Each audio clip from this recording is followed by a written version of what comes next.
It was December 20, 1943.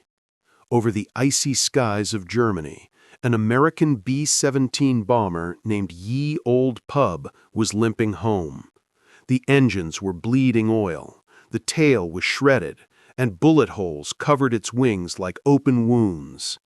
Inside, pilot Charlie Brown, a 21-year-old from West Virginia, could barely keep the plane steady. The crew had been torn apart by flak. Some were unconscious, some never moved again. But Charlie had one goal left: cross enemy lines and somehow get home. Just as he thought he might make it, a shadow appeared beside the bomber, a Messerschmitt Bf-109. The German fighter glided up on his right wing. Inside it sat Franz Stigler, one of the Luftwaffe's most skilled aces, already with over 20 kills to his name. He could see the American bomber barely holding together, smoke trailing like a dying comet. His orders were clear: shoot every enemy aircraft from the sky. Franz's thumb hovered over the trigger. The B-17 was so damaged, one burst would finish it instantly.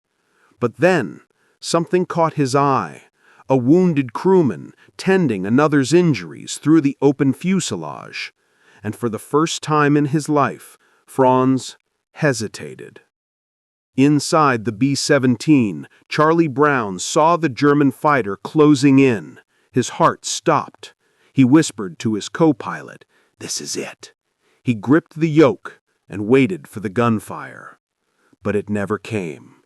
Instead, the enemy fighter flew alongside him, so close that Charlie could see the pilot's face. Franz motioned with his hands, "Turn around, land." But Charlie couldn't. They were deep in enemy territory.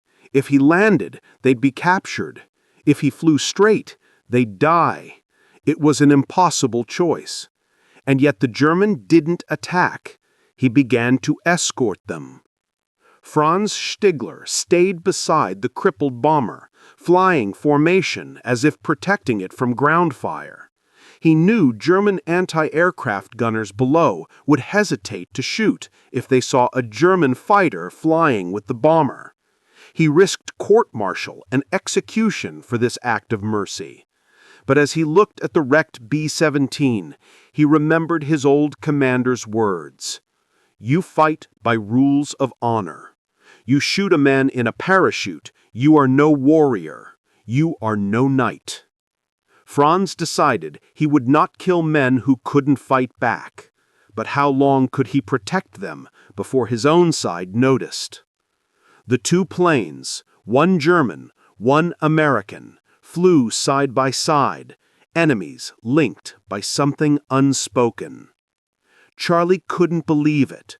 "Why isn't he shooting?" he said aloud, still gripping the controls. Then, as they approached the North Sea, Franz waved his hand, a simple motion, meaning, "You're free.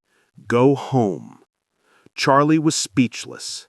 He raised his hand, nodded, and pointed west.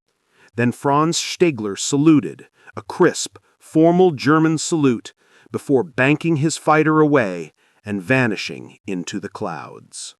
Charlie had survived, but he had no idea who that mysterious German pilot was or why he let them live. When Ye Old Pub finally reached the English coast, it landed in silence. The aircraft was shredded beyond belief. Mechanics later counted over 350 bullet holes. Charlie reported the strange encounter, but his commanders ordered him not to talk about it.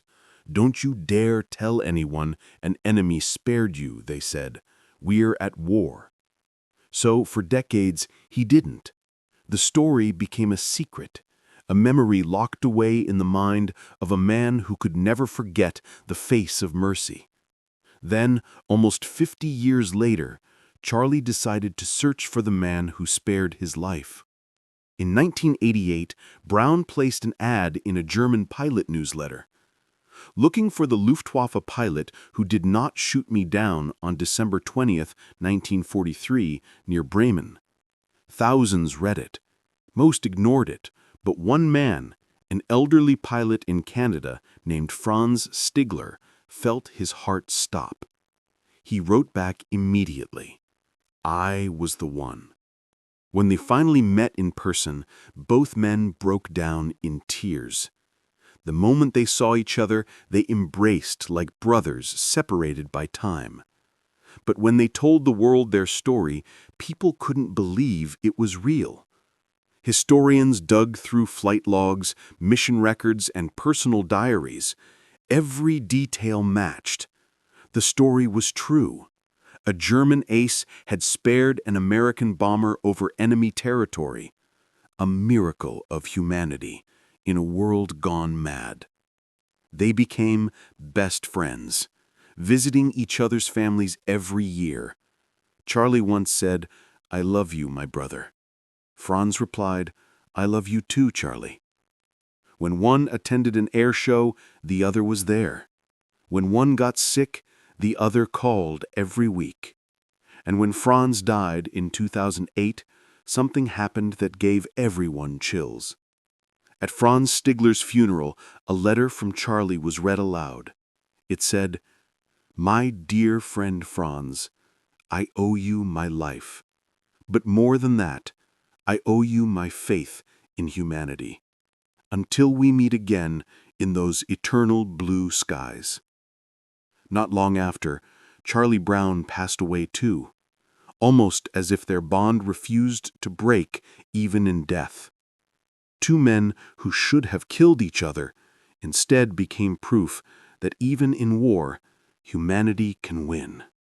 And to this day, historians call it the most honorable dogfight that never happened. In a sky full of bullets and hatred, two men chose compassion and changed what it meant to be enemies.